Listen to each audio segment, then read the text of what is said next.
Mamma mia, salut les amis et bienvenue dans cette nouvelle vidéo de cette formation consacrée à Java Swing. Alors dans cette vidéo, nous allons parler ensemble de ce throws IOException, ok? Donc je vais ici premièrement l'enlever et vous allez voir qu'on aura automatiquement une erreur. Là on peut avoir quelques indications sur la provenance de cette erreur en voyant que c'est cette instruction qui est tout simplement soulignée. Donc là, on fait appel à la méthode string au niveau ici du retour de la méthode body sur notre objet response. Donc cet objet response est un élément de type response. On peut donc venir au niveau du dépôt GitHub de OKHTTP et si je tape la lettre T, je pourrais rapidement effectuer une recherche sur les différents fichiers présents au niveau de ce dépôt GitHub. Donc je vais rechercher response. Donc, au niveau d'un objet de type response, on a eu à appeler la méthode body. Donc, je vais chercher cette méthode body.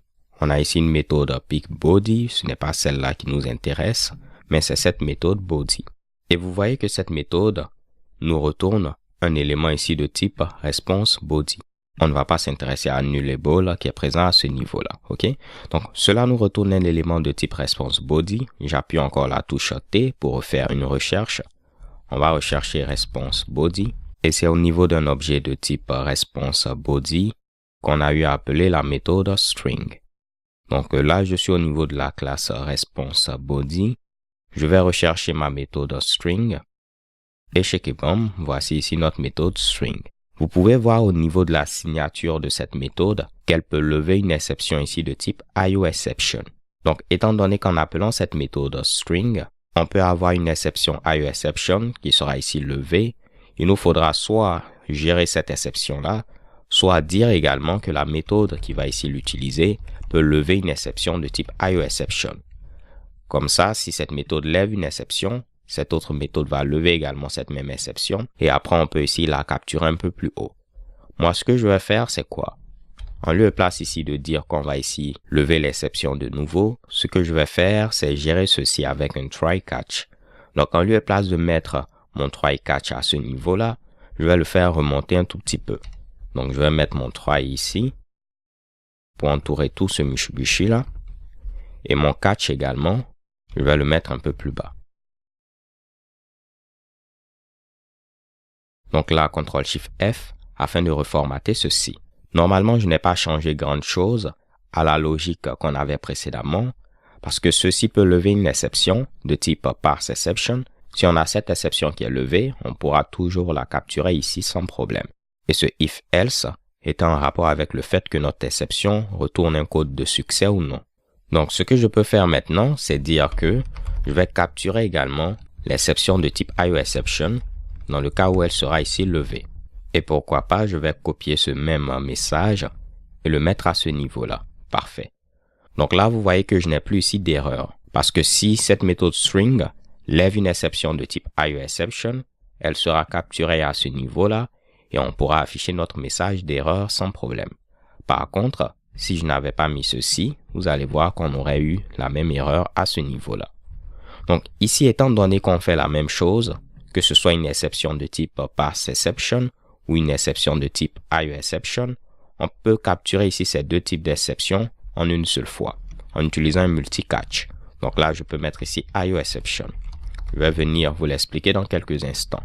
Donc en grosso modo, ce que cela permet de dire, c'est si on a une exception de type parseException ou une exception de type IOException, ces deux types d'exceptions seront capturés et puis on pourra ici afficher ce message-là. Donc on va tester ceci. Je vais lancer l'exécution de notre code.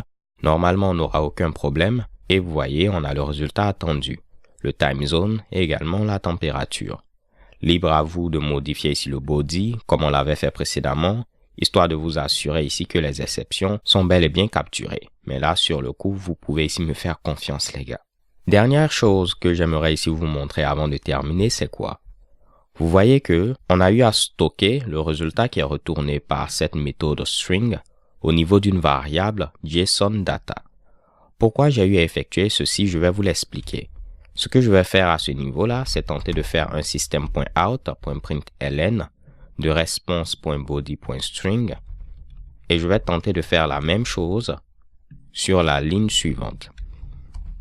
Donc, c'est comme si je tente 2 fois d'affilée d'afficher à ce niveau-là le contenu de notre réponse sous forme de chaîne de caractères. Et là, pour ne pas avoir d'erreur, je vais déclarer de nouveau cette variable JSON-data et elle va correspondre à response.body.string. Mais là, vous allez voir, normalement ici, on n'a rien fait de bien compliqué, mais ceci va causer des erreurs, comme vous pouvez le voir ici. Ce qui se passe, c'est quoi? Si je reviens au niveau de notre dépôt GitHub, vous voyez qu'au niveau de la méthode string, on va tenter ici de lire le contenu de notre réponse depuis cette source à ce niveau-là, et qu'il y a eu exception ou non, on va ici fermer de façon silencieuse notre source à ce niveau-là. Donc ce bloc finally, quel que soit ce qui va se passer, il sera ici toujours exécuté. Et dans ce cas-là, on l'utilise afin de fermer à tout prix notre source qui avait été ici ouverte. Ce qui revient à dire que lorsqu'on fait ce premier appel à la méthode string, notre source sera ici fermée, ce qui fera qu'on ne pourra plus avoir accès à cette source, ni à ce niveau-là, ni à ce niveau-là. C'est pour cette raison que précédemment, j'avais ici stocké ceci au niveau d'une variable. Comme ça, on lit le contenu de notre réponse, on sait que la source sera ici fermée de façon silencieuse, mais on avait déjà stocké le résultat au niveau de cette variable et on pourra réutiliser cette variable autant de fois qu'on le souhaite. Donc si ici par exemple, je mets ici un system.out.println de JSON-data, je n'aurai pas de problème puisque je ne fais qu'afficher le contenu d'une variable. Ceci ne sera pas ici réexécuté. Donc juste pour vous le montrer, dans ce cas-là on n'aura pas d'erreur, je lance l'exécution et vous voyez notre réponse est affichée 2 fois d'affilée grâce à ces deux system.out.println. Donc pourquoi je reviens sur ceci, c'est juste pour vous parler de quelque chose d'autre de très intéressant. Étant donné que j'en avais parlé au niveau de ma formation Java intermédiaire, je voulais vous montrer un cas pratique d'utilisation de ce qu'on appelle l'instruction try with resources. Vous avez vu à ce niveau-là, lorsqu'on avait fait response.body, on avait tout simplement un objet de type response.body qui était ici retourné. Et cet objet de type response.body, ce sera un élément ici de type closable, parce que cette classe response.body implémente l'interface closable. Et lorsqu'on avait parlé ici de try with resources, surtout les gars, si vous ne vous rappelez pas de ceci, je mettrai des liens au niveau de la description de cette vidéo pour ceux qui sont un peu curieux, qui souhaitent en apprendre davantage. Mais là, en lieu et place ici tout simplement de rajouter le code sans l'expliquer, c'est pourquoi je veux faire un petit rappel à ce niveau-là. Donc lorsqu'on parle ici de try with resources, cela correspond à quoi?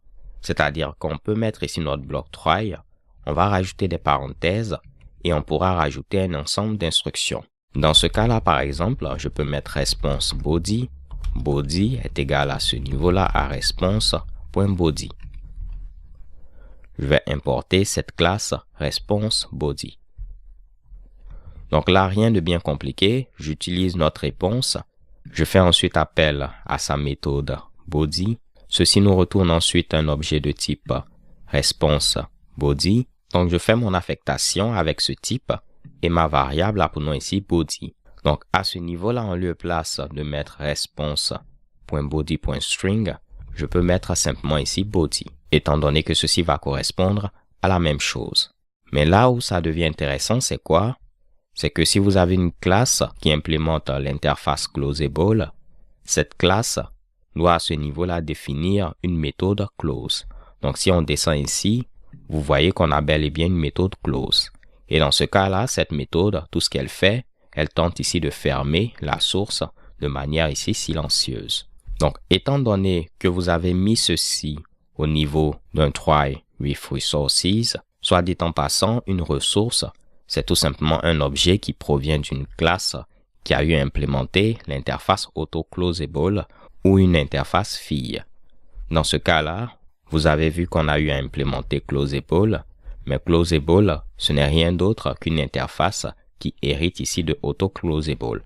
Donc, vu qu'on a une classe response.body qui implémente à ce niveau-là auto-closable de manière indirecte, on a une ressource et on peut la mettre au niveau de try with resources. Et l'avantage, c'est que cette méthode close sera appelée automatiquement ici sur notre body. Donc la méthode close que j'ai eu à vous montrer à ce niveau-là, qui tente de fermer notre source de manière silencieuse, Étant donné qu'on a rajouté cette instruction ici, cette méthode sera automatiquement appelée sur cet objet pour nous. Encore une fois les gars, si ceci vous semble compliqué, c'est parce que vous n'avez pas encore les prérequis en ce qui concerne l'instruction try with resources. Donc si tel est le cas, n'hésitez pas à regarder les vidéos qui seront placées en description de cette vidéo. Donc là, je me retrouve avec quelque chose de plus potable. Je peux enlever tout ce mushi là. Je vais tenter de réexécuter mon programme. Là, je vois ce truc jaune. Probablement, c'est un problème d'importation. Donc, je fais CTRL-SHIFT-O. Tout se passe bien. Les importations inutiles ont été retirées. On relance l'exécution. Et vous voyez, on a le résultat attendu. Alors les gars, c'est tout pour cette vidéo. L'idée, c'était de vous montrer qu'il ne faudrait pas avoir peur de regarder le code source. Clairement, vous allez en apprendre davantage. Si vous revenez au niveau ici de Wiki, ensuite au niveau des recettes, vous allez voir, c'est pour cette raison qu'ils avaient utilisé l'instruction try with resources. So stay tuned and take care. Peace.